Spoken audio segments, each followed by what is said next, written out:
congratulations sa episode kagabi. Maraming salamat, ma'am. Thank you po. Sobrang mapuso, nakakadurog. Ito na yung wala na ang karakter na goodbye na si Yes. Kylie. Opo. Anong hugot mo dun na?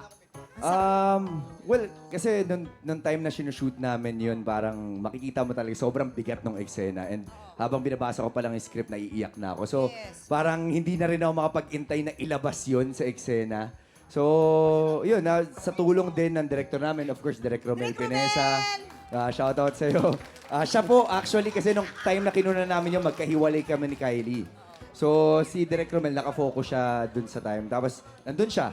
Siya mismo yung minumura ko, sa kanya ako sumisigaw, ganun. Kaya maraming salamat po sa lahat ng mga Bukod sa nanood. mahusay ka, yung director mo din talaga naman, napaka-supportive. Totoo po yan. I Totoo love yan. you, Direk. Miss you na po. We miss you, Direk. Sige, invite mo muna sila. Ayun, mga kapuso, muli po, inanayaan ko po kayo na patuloy po na suportahan ng Black Rider. Hindi lamang po ito storya ng ating mga bayani na delivery riders, kundi storya po ito ng bawat ordinaryong Pilipino na lumalaban po sa buhay. At syempre po, magiging ma-action po ang inyong mga gabi. Punong-puno ng katatawanan. Of course, nandun si Kuya Jason. Yes! At talagang mag-enjoy po kayo. Busog na busog po kayo sa lahat ng cast dito po sa Black Rider. 8 p.m. after po ng 24 oras. Ayun, eto na, matapos yan. Eto naman. Congratulations. Salamat po. Magpapasabog ka na ba, Ruru? Magpapasabog na! Let's go! Yo! Anak, ngayon pa lang sorry ha. Okay lang po. Sorry, Hindi, wala sorry, to. Ruru, sorry. Hindi, huwag kang ano. Sanay naman na po ako. Basta, Ruru, magtiwala ka lang sa amin. Mahal ka namin. Eto na ang Sa inyo unang sang tanong. Sabog! Sa isang interview ay sinabi ni Mateo Grishelli na kung magiging gay siya, sino ang pipiliin niyang maging partner? A. Nico Bolzico.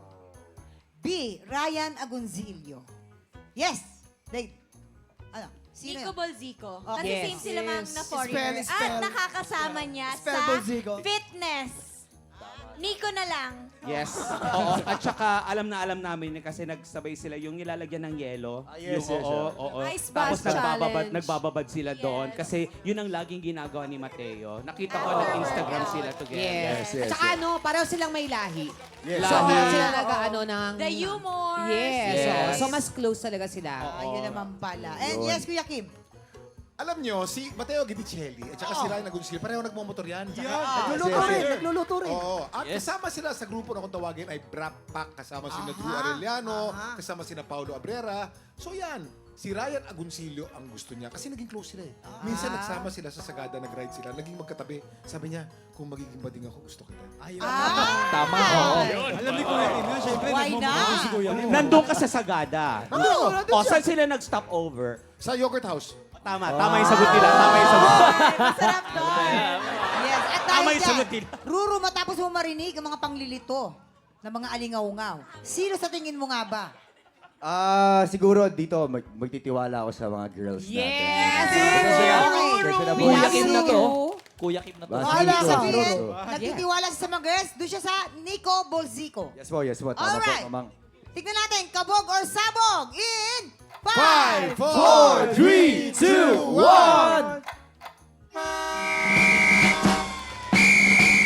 Aba! Kasi nga, oo, totoo yan. Very, Tama. very close sila. Magkaibigan talaga Yes. sila. Okay.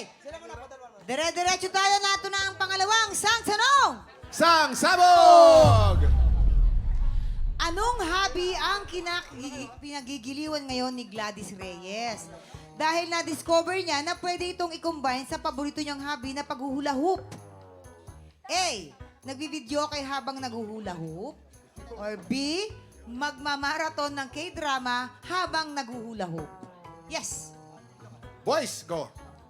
1, 2, 3, go. Ang hilig po niya talagang pagsamahin eh yung paghuhula hoop habang nagvi-video okay. Tama. Kasi habang naghuhula hoop siya, di ba? Sample, May sample.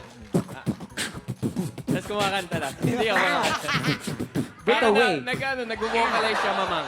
Habang naghuhula. Habang Doon niya naghuhula. napapractice yung boses. Pwede rin naman. Yes. Hindi, mahilig sila sa ano. Anya nga sa'yo. Andayo! Andayo! Hindi yan totoo sinasabi niyo. Si Gladys, hula hoop, no. Nood ng video K-drama. Kasi mahilig siya sa K-drama. At saka mas may... Tsaka gusto niya kasi kahit naglalakad siya ng hula hoop, nanonood siya kahit phone lang, umiikot siya buong bahay. Yes. Oo. Habang ano to, habang nag-iihaw, tapos kumakain, nagpapakain ng mga anak tsaka mga aso. Daming ginagawa. Tsaka hindi niya binibitawan yung remote dahil ang pinaka-paborito niyang K-drama is Ano? Goblin. Goblin. Ang galing ah. Ang galing at saka may Totoo, connection. diba? Goblin daw! Hello! Sino ang bida ng Goblin? Di ba si Gong Yu? Oo. Sino ang Gong Yu ng Pilipinas? Eh, di ako.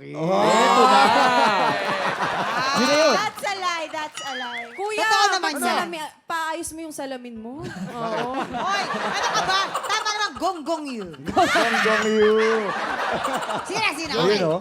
Yes. Para sa akin, pasensya na ulit boys, pero sa girls ulit ako dito. Ayaw niya maniwala sa K-drama, mga bro. Tama. K-drama. So, dito tayo sa K-drama. Pwede naman yan habang nanonood ka ng K-drama. Totoo Yes, naman. marami. Tingnan natin. K-drama daw habang naguhula hoop, kabog or sabog in... 5, 4, 3, 2, 1. Sorry na. Si Donita ha, si Donita may sala Hindi ah. naman I sinasadya. am so sorry. Sabi namin, nagbibidyo okay ng K-drama. Oo, hindi ka nakinig maigi. Hindi lahat ng kalbo mapapagkatiwalaan. Wow. Oo, wag mo akong Ruro, hindi lahat ng kalbo mapapagkatiwalaan. Tandaan mo, Ruru, hindi lahat ng pango, hindi mo din mapagkakatiwalaan. Uy. Wow, ang tangos sa Yung White Rider. Kiray gawa Parang ka. naging white rider ako Yung dito. White ah. Rider ka. Totoo yan, Kiray, totoo yan. Okay, eto na ang ating pangatlong. Pangatlo. Sandalo! Oh, eto na ha. Meron kaming katanungan pero ang tanong na ito ay acting. Ha? May acting, may acting ni Waki Kiray at ni Jason. Wow. Yan. Ayan na. Okay, Ready? ayan na. Mag-internalize. 5, 4, 3, 2, Internalize. action! Go! Popoy. Popoy. Ayoko na. Ang sakit-sakit pala. Ang sakit palang ma-in love. Hindi ko na kaya, Popoy. Lord! Lord! Take me, Lord! Okay, cut! Cut! Ay, Cut! Ay! Nasa impyerno ako! Hindi! bakit nakahiga? Grabe yung linya ko doon. Actually, nasa ilaw ka na ilaw. Nakakaiyak. Nakakaiyak, ganda ng So, eto dialogue. na nga.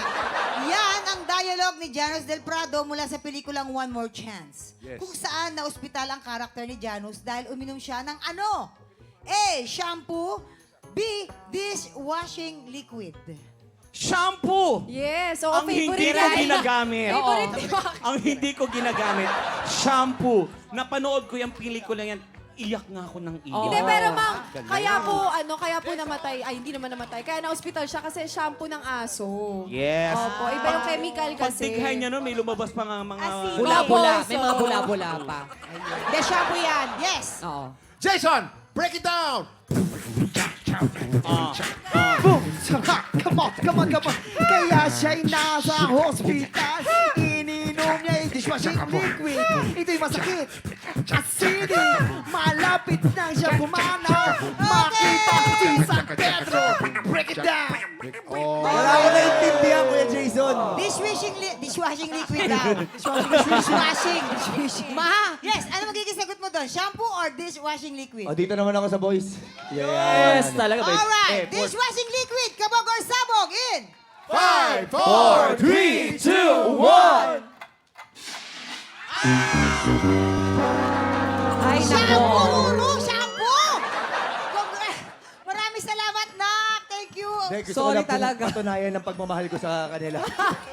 Tiktropa, pinanood mo hanggang sa dulo itong video na to at dahil doon, very good ka. For more happy time, watch more TikTok Lock videos on our official social media pages and subscribe to GMA Network official YouTube channel.